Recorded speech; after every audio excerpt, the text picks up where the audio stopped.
Well, it's exciting to be here today, and I really appreciate the incredibly kind introduction from my good friend, the Honorable Chief Minister Naidu. I'm also glad that we have so many other important people here, the IT Minister, Agriculture Minister, Minister of Markets, Speaker of the House, many members of Parliament, a member of the Assembly, Principal Secretaries for Agriculture, many farmers, students, and friends. I really was excited when I first met the Chief Minister over 20 years ago now, because people were saying to me, there's someone who believes in digital technology and digital dashboards even more than you do. And I found that hard to believe, but when we met, he had his digital equipment computer, and he was really painting a vision of how we could make government better by using this very advanced tool. And he and I have completely agreed on that every step of the way. Today's a real milestone in that. Today we can talk about that we really are starting to use dashboards for agriculture and health, and things like Kayazala are connecting people together for great government activities. So it's been a real journey over these last 20 years, making that vision a reality. I expect we'll be accelerating. In the years ahead, we'll be able to move very, very quickly. Today, I want to focus particularly on some of the innovations going on in agriculture. Of course, as the Chief Minister said, the future of Andhra Pradesh is dependent on the future of its smallholder farmers. It's great to hear the plan to translate this commitment into action on everything from improving roads and connectivity to investing in micro-irrigation and digital soil mapping. Andhra Pradesh is taking bold steps to transform the agriculture sector and set a model for others. Two examples that I'm very impressed with. One is the Mega Seed Park, which really is a first of its kind, and it will make available lots of high-quality seed. And coupled with that is the new e-seed distribution application, D-Krishi, which will help farmers access quality seed in a timely manner and ensure that the government's resources are being wisely used. These are the kind of innovations that will help achieve the Chief Minister's goal of sustained double-digit economic growth in AP over the next decade. Everyone in this room shares the goal of a prosperous India, and so we must also share an interest in the process of agricultural transformation. When I say transformation, I mean a shift from agriculture based merely on subsistence to agriculture that runs like a business. It's efficient, profitable, and meets the needs of both producers and consumers. There's basic statistics that I'm sure that many of you are familiar with.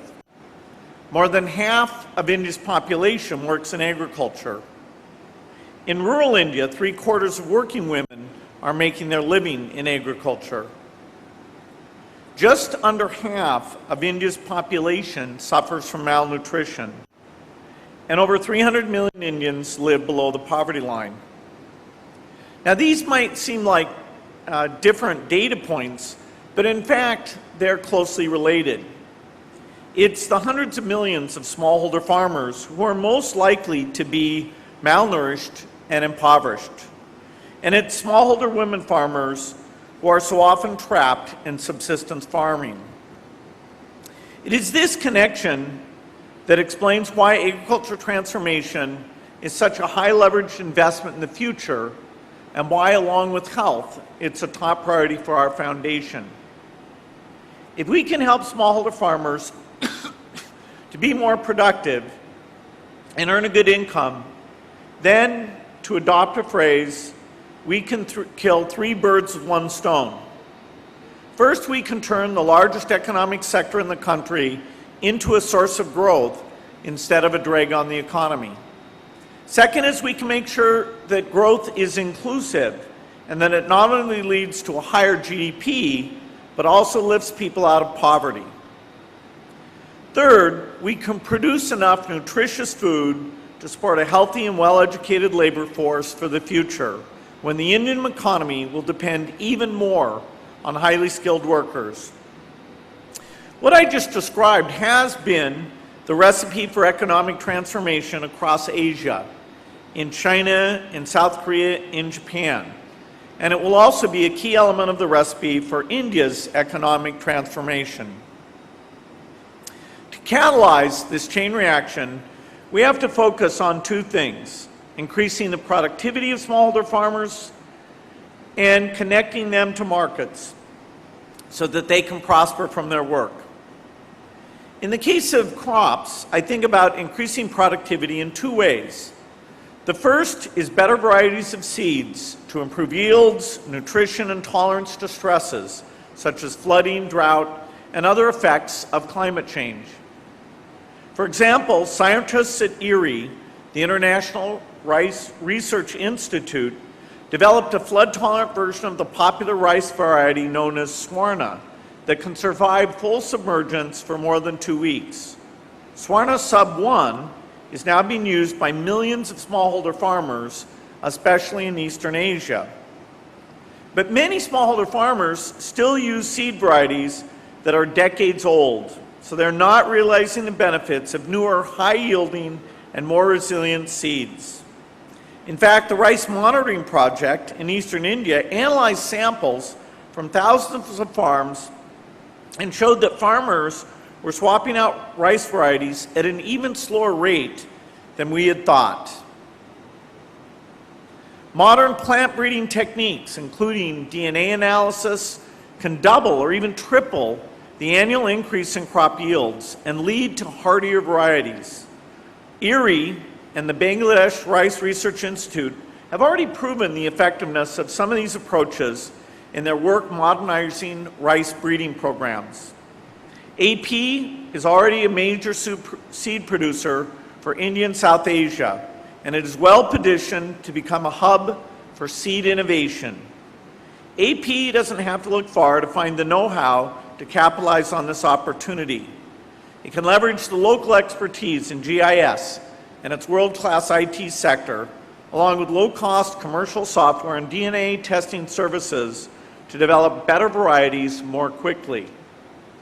The Mega Seed Park will drive innovation not only for higher yielding crops, but also varieties of regional importance, including more nutritious and resilient non-cereal crops like pulses.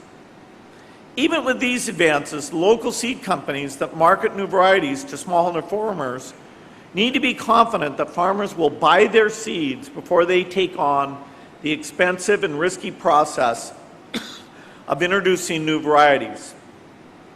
This brings me to the second way I think about increasing productivity: understanding what varieties farmers are actually growing in their field. In the U.S. Corn Belt, seed companies test new varieties on thousands of farms before they make the final choice on which ones to bring to market. For public breeding programs in AP and other parts of South Asia, this step is often missing, so most companies only sell tried and true older varieties. Imagine what would happen if every farmer in AP was growing the latest varieties bred for today's environment and production system. A data feedback loop can help bridge the gap between innovation happening in the public breeding programs and the products farmers need to boost productivity. Since nearly half of households in AP rear livestock, we also have to think about productivity from that perspective. One priority is animal health. Diseases can wipe out flocks and herds, driving smallholders even further into poverty. For example, Newcastle disease can kill 3/4 of the chickens in a flock during an outbreak. Through a partnership with Hester Biosciences, there's now a vaccine that costs just 3 cents a dose. India is also pioneering vaccines and medicines for other costly livestock diseases, including some that spread to humans, such as porcine cysticercosis. This disease is endemic to India's swine herds and is the most frequent preventable cause of epilepsy in developing countries. It kills 50,000 people a year. Another priority is animal breeding. Consider the dairy sector. India is the world's largest milk producer, but this success is owed to a very large number of animals producing fairly small amounts of milk. In AP, many of the indigenous cattle breeds owned by smallholder farmers produce only a fraction of the milk that's possible. But crossbred cows could yield more than twice as much milk as the typical indigenous breed. We are supporting the National Dairy Plan to increase milk production across India by 6 million tons annually. One promising element of the plan is a partnership to introduce sex-sorted semen technology. With India increasing artificial insemination to 100 million doses annually, this means that not only are we breeding cows that produce more milk, but we're also increasing the portion of female calves being born. Of course, boosting productivity isn't just something that plant breeders or veterinarians do in a lab. The innovations need to get from the lab to farmers' fields. For that, digital financial services can help, because smallholder farmers need to save and borrow money to buy seeds, fertilizer, and veterinary care. In the old cash economy, saving was insecure and borrowing was extremely expensive for most people. India is becoming the leader in digital financial inclusion. The combination of a world-class biometric ID system, investments in public infrastructure like the MPCI Unified Payment Interface, and the recent launch of payment banks produce changes and opportunities that were unthinkable just a few years ago. Now we have to be sure that this platform helps solve the challenges smallholder farmers face. For example, the current fertilizer subsidy program is expensive, and it promotes fertilizers that aren't always the right one for the farmer's soil. So farmers don't see as much gain in productivity. It's great to see AP taking the first step to fix these problems by delivering the fertilizer subsidy through digital transfer. Once farmers are biometrically verified through Aadhaar, they receive recommendations for the right amount of fertilizer for their crop, depending on the quality of their soil and the size of their land. This helps farmers balance nutrients to revitalize their soil, and it increases crop productivity. It also reduces widespread overuse of fertilizer. Direct transfer of fertilizer subsidies can be quite transformative in other ways. It will help governments minimize leakages, and it will bring farmers into the formal economy. Once farmers are linked to India's digital financial system, they'll be able to receive social welfare payments directly and save their harvest proceeds in secure, interest-bearing accounts, making it easier to buy seeds and fertilizer in the planting season. And they'll be able to send and receive money simply and safely with a click of a button. It's also important for farmers to have reliable information so they can make the most strategic choices about managing their farms. For many farmers, this starts with understanding the ground beneath their feet, what crops will grow best in it, what fertilizer is required to make it more productive. AP's Soil Health Card has helped farmers, but it takes a long time to do the lab work needed to produce the cards, so they haven't reached all farmers to make the difference everybody's hoping for. As the Chief Minister knows, innovation in soil mapping can overcome this constraint. One model is what our foundation did in Africa called the Soil Information Service, which combines satellite images with data collected from mobile phones to develop a continent-wide digital soil map. This helped reduce the cost of soil analysis in Africa from $100 per sample to less than $2. And the potential applications are far-reaching. Some fertilizer companies are using this data to develop new fertilizer blends.